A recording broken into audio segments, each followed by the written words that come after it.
Ja, hallo, liebe 1000 PS-User. 1000 PS TV sendet heute live aus der Kutsche quasi als Entschleunigungsprogramm von der 390er Duke Testfahrt heute hier im Salzkammergut.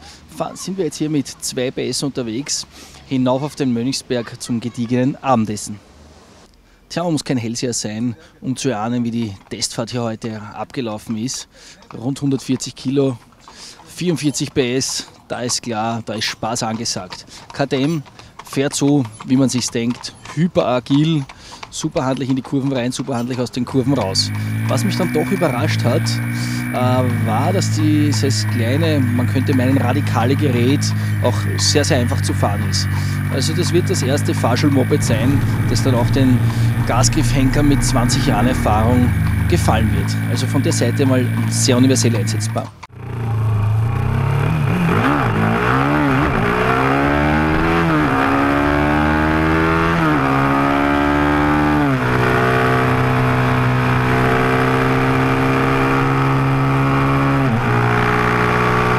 Das nächste Thema, wo alles klar war, ist beim Motor. Das ist ein Motor, der natürlich gedreht werden will. Bei ca. 10.000 Umdrehungen, 9,5 um genau zu sein, wird die Maximalleistung von 44 PS abgeliefert. Also man muss den Motor bei Laune halten. Man muss sie schreien lassen, die KTM, man muss sie quietschen lassen, man muss ordentlich ihr die Sporen geben. Aber was kann man tun? Sie ist ja dafür gebaut und die Serviceintervalle mit 7.500 Kilometer machen klar, dass das hier ein ausgereiftes Konzept sein möchte und ein alltagstaugliches Gerät ist. Was beim Motor dann aber doch überrascht hat, ist, dass er sehr, sehr kultiviert ist und dass der auch wieder anfängertauglich ist. Wenn ich dann früher denke, ich fahre, ich glaube 1991er KTM war meine erste KTM, die ich gefahren bin. Das wäre was gewesen, damals dieses Teil einem Anfänger in die Hand zu geben, aus der Stadt hinaus im 6. Gang Vollgas geben, quasi unmöglich.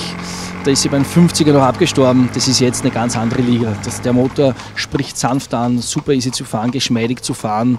Also hier ist wieder das radikale Konzept super mit Einfachheit, Deppensicherheit kombiniert.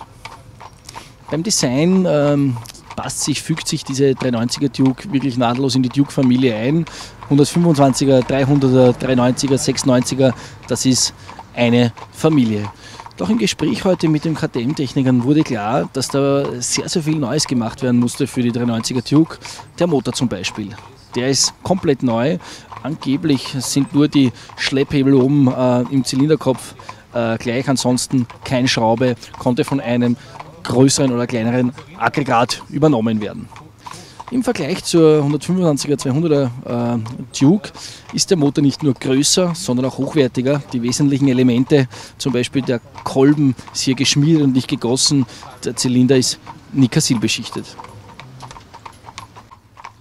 Tja, großes Thema natürlich auch der Preis und der ist heiß, rund 5.000 Euro, in Deutschland ein paar Cent darunter, in Österreich ein paar Euro für den Finanzminister obendrauf.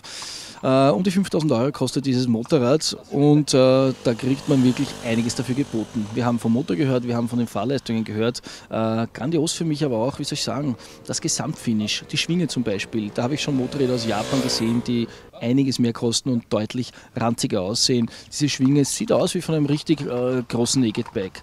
Rahmen Detto, ja, das ist ein Rahmen, das sieht, man könnte schon fast sagen, edel aus, keinesfalls nach 5.000 Euro Gerät. Und das fügt sich so nahtlos aneinander an. Zum Beispiel die Reifen, ja, da sind nicht irgendwelche Billigsdorfer Sparefroh-Reifen drauf, sondern Metzler Sportec M5. Das sind neues, die ich mir ohne weiteres auf einem 15.000, 20.000 Euro Motorrad genauso raufmontieren würde. Tja, ABS, nächstes Thema. Auch da, man hat hier ein ABS von einem richtigen Motorrad montiert bekommen. Das ABS, Bosch Zweikanal ABS ist, das funktioniert wirklich gut. Konnten wir heute leider auch auf etwas nasser Fahrbahn ausprobieren. Das ist hier tatsächlich keine Sparefroh-Variante. Insgesamt Fazit zu dem Motorrad. Da hat KTM einen großen Wurf gelandet, weil hier wirklich ein sehr toller Kompromiss geschaffen worden ist zwischen sparsam günstiges Motorrad, Fahrspaß, Kompaktheit, Komfort und das Beste an der ganzen Sache, es fährt sich gar nicht so, als wäre es ein Kompromiss.